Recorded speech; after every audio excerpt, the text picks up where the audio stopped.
നമസ്കാരം, മലയാളത്തിലേക്ക് സ്വാഗതം. ഇന്ത്യയുടെ സാമ്പത്തിക ഭാവിയെക്കുറിച്ചുള്ള ഏറ്റവും നിർണായകമായ രേഖ ഇക്കണോമിക് സർവേ 2026 ധനമന്ത്രി നിർമ്മല സീതാരാമൻ പാർലമെന്റിൽ അവതരിപ്പിച്ചിരിക്കുന്നു. ഇക്കണോമിക് സർവേ 2026 പുറത്തു വരുമ്പോൾ ലോകരാജ്യങ്ങൾ പോലും ഇന്ത്യയെ ഉറ്റുനോക്കുകയാണ്. നമ്മുടെ നാട് ഒരു വികസിത രാഷ്ട്രമാകാനുള്ള തയ്യാറെടുപ്പിലാണ്.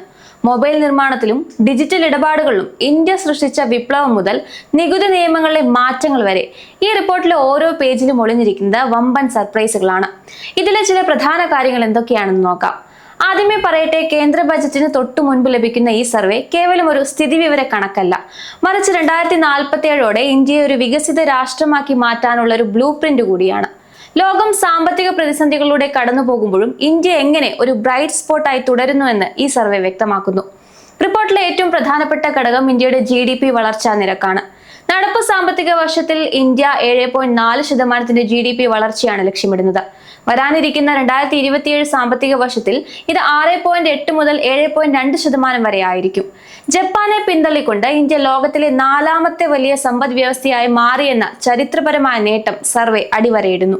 കഴിഞ്ഞ 3 വർഷമായി തുടർച്ചയായി 7% മുകളിൽ GDP വളർച്ച നിലനിർത്തുന്ന ഏക പ്രധാന സമ്പദ് വ്യവസ്ഥ ഇന്ത്യയാണ്. സ്വകാര്യ നിക്ഷേപങ്ങളും ജനങ്ങളുടെ വാങ്ങൽ ശേഷിയിലുണ്ടായ വർധനവുമാണ് ഈ വളർച്ചയ്ക്ക് പിന്നിലെ പ്രധാന കാരണങ്ങൾ.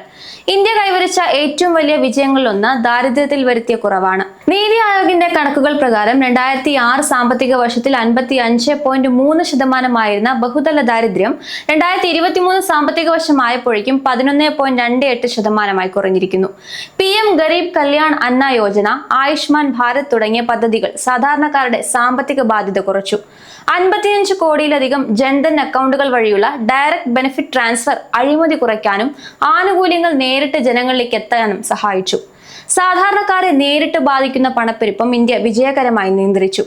ഏപ്രിൽ മുതൽ ഡിസംബർ വരെയുള്ള കണക്കനുസരിച്ച് ഉപഭോക്തൃ പണപ്പെരുപ്പ് നിരക്ക് അഥവാ CPI 1.7% താഴ്ന്നു. ലോകത്തെ പല വികസിത രാജ്യങ്ങളും പണപ്പെരുപ്പത്താൽ വീർപ്പ് മുട്ടുമ്പോഴാണ് ഇന്ത്യ ഈ നേട്ടം കൈവരിച്ചത്. ഭക്ഷ്യവസ്തുക്കളുടെയും ഇന്ധനത്തിന്റെയും വില നിയന്ത്രിക്കാൻ സർക്കാർ എടുത്ത നടപടികൾ ഇതിൽ പ്രധാന പങ്ക് വഹിച്ചിട്ടുണ്ട്. തൊഴിലില്ലായ്മ പരിഹരിക്കുന്നതിനായി സർക്കാർ നടപ്പിലാക്കിയ പദ്ധതികളുടെ പുരോഗതി റിപ്പോർട്ട് വ്യക്തമാക്കുന്നു. അസംഘടിത മേഖലയിലെ 31 കോടിയിലധികം തൊഴിലാളികൾ ഇപ്പോൾ ഇ-ശ്രം പോർട്ടലിൽ രജിസ്റ്റർ ചെയ്തിട്ടുണ്ട്. ഇതിൽ 54% സ്ത്രീകളാണ് എന്നത് സ്ത്രീ ശാക്തീകരണത്തിന്റെ സൂചനയാണ്. 14 നിർണായക മേഖലകളിൽ നടപ്പാക്കിയ പ്രൊഡക്ഷൻ ലിങ്ക്ഡ് ഇൻസെന്റീവ് സ്കീം വഴി 12.6 ലക്ഷം പുതിയ തൊഴിലവസരങ്ങൾ സൃഷ്ടിക്കപ്പെട്ടു. വിദ്യാഭ്യാസത്തെ തൊഴിലധിഷ്ഠിതമാക്കുന്നതിനായി നൈപുണ്യ വികസന പദ്ധതികൾക്ക് വലിയ പ്രാധാന്യമാണ് നൽകുന്നത്. ബാങ്കിംഗ് മേഖലയുടെ കാര്യം നോക്കാം.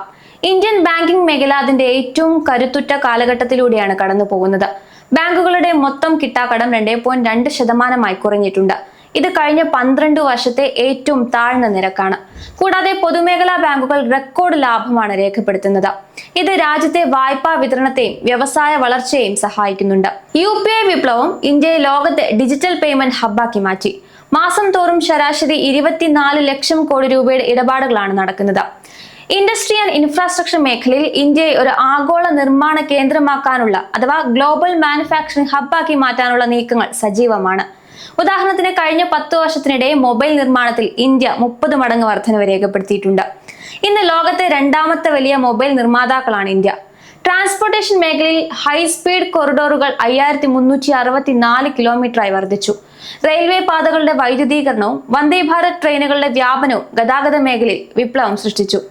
ഏവിയേഷൻ രംഗത്തും തിളങ്ങാൻ ഇന്ത്യക്ക് സാധിച്ചിട്ടുണ്ട്. വിമാനത്താവളങ്ങളുടെ എണ്ണം 74-ൽ നിന്ന് 164 ഉയർന്നു. ഇനി രാജ്യത്തിന്റെ അവിഭാജ്യ ഘടകമായ കാർഷിക മേഖലയുടെ കാര്യം നോക്കാം. കാർഷിക മേഖല 4.1% എന്ന മികച്ച വളർച്ച രേഖപ്പെടുത്തിയിട്ടുണ്ട്. ഇത്തവണ ഭക്ഷ്യധാന്യ ഉൽപാദനം 3577.3 ലക്ഷം മെട്രിക് ടണ്ണിലെത്തി. റെക്കോർഡ് ഉൽപാദനമാണ് റിപ്പോർട്ട് ചെയ്തിരിക്കുന്നത്. PM കിസാൻ പദ്ധതിയിലൂടെ 4.09 ലക്ഷം കോടി രൂപ ഇതുവരെ കർഷകരുടെ അക്കൗണ്ടുകളിലേക്ക് എത്തിച്ചു. ഹോർട്ടിക്കൾച്ചർ മേഖലയിലും ഇന്ത്യ വലിയ മുന്നേറ്റം നടത്തി. ഫോറക്സ് റിസർവ് കണക്കുകളും റെക്കോർഡിൽ തുടരുന്നുണ്ട്.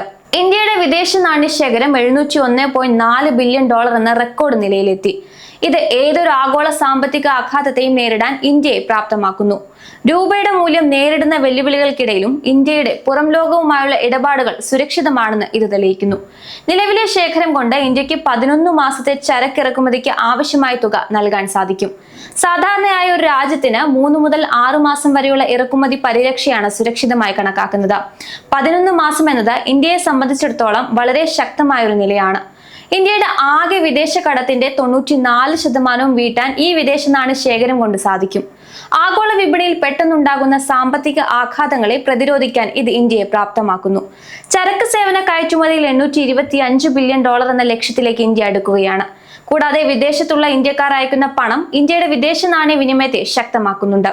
സർവേയിൽ പോസിറ്റീവായ ഒരുപാട് കാര്യങ്ങൾ സൂചിപ്പിക്കുന്നുണ്ട്. എങ്കിലും ചില വെല്ലുവിളികളെ കുറിച്ച് മുന്നറിയിപ്പ് നൽകുന്നുണ്ട്. ആഗോളതലത്തിലെ യുദ്ധ സാഹചര്യങ്ങൾ, സപ്ലൈ ചെയിൻ തടസ്സങ്ങൾ, ആർട്ടിഫിഷ്യൽ ഇന്റലിജൻസ്, തൊഴിൽ മേഖലയിൽ ഉണ്ടാക്കുന്ന മാറ്റങ്ങൾ എന്നിവ ഇന്ത്യ കരുതിയിരിക്കണം. എങ്കിലും വ്യക്തമായ സാമ്പത്തിക നയങ്ങളും കരുത്തുറ്റ ആഭ്യന്തര വിപണിയും ഇന്ത്യയെ വികസിത ഭാരതം എന്ന ലക്ഷ്യത്തിലേക്ക് നയിക്കുമെന്ന് സർവേ ഉറപ്പാക്കുന്നു.